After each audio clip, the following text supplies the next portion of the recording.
The sun blazed high over Willow Creek Park, the scent of grilled carne asada and fresh tortillas floating through the air.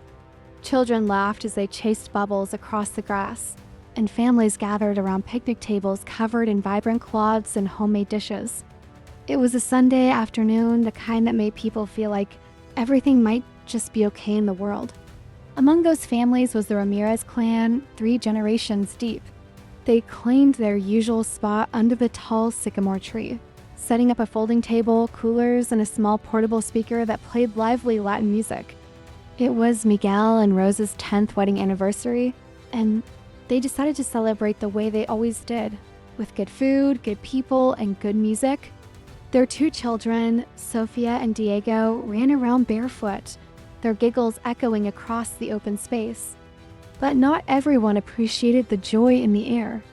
Across the park, a woman named Deborah Whitmore sat stiffly on a bench, wearing oversized sunglasses and clutching her designer purse like it might fly away. She had a small lapdog with a rhinestone collar and an attitude just as sharp. As the afternoon progressed and the Ramirez family's party grew in energy, Deborah's lips thinned. But not everyone appreciated the joy in the air. She called it disorderly. She called it loud. But more than anything, she called it suspicious. At 3:42 p.m., Deborah dialed 911. "Yes, I'd like to report a large group, possibly unauthorized, having some kind of party in the park. There's loud music, smoke, and a lot of people speaking Spanish. It doesn't seem safe." The dispatcher asked a few questions, then assured her that a patrol car would check it out. Deborah smirked and hung up. She had no idea what she'd just set in motion. Officer McDaniels was the first to arrive, followed by Officer Tran. They approached the gathering cautiously, but without hostility. Miguel, who noticed them approaching, walked over with a calm smile. "Afternoon, officers. Can I help you?" "We got a complaint about noise in an unauthorized gathering," Officer McDaniel said. Miguel blinked. "It's a public park, sir. We're under the group limit, no alcohol, music's under 75 decibels, city rules." "We checked."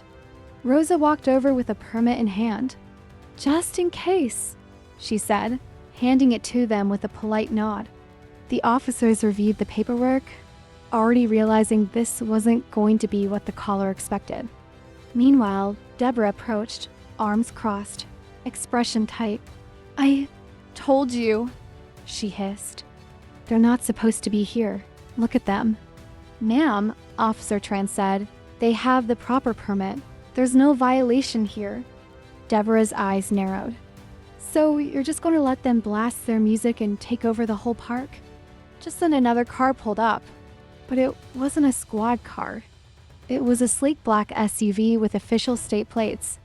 Out stepped a tall man in rolled-up sleeves, sunglasses, and a casual polo, followed by 2 kids running straight toward the barbecue. "Grandpa!" One of them shouted. Miguel grinned and caught his grandson in a hug. Deborah's jaw dropped, because the man approaching the Ramirez family wasn't just anyone. He was Governor Luis Alvarez, the first Latino governor of the state, and Miguel Ramirez's older brother. As the governor reached the table, he clapped Miguel on the back and greeted Rosa warmly. Then, noticing the officers and Deborah, he raised a brow. "Something going on?" he asked calmly. Deborah stepped forward, her voice tight. "Are you with them?" Luis turned slowly. "Them?" She nodded toward the Ramirez family. "These people. They're disruptive, and frankly, I'm not sure they should even be allowed here." Officer McDaniels cleared his throat, uncomfortable. But the governor didn't raise his voice. He simply took off his sunglasses and looked Deborah dead in the eye. "Ma'am, these people are my family, and this park belongs to the public, to all of us. No one here is doing anything wrong." Deborah sputtered. "But I didn't know, I didn't mean." Luis stepped closer.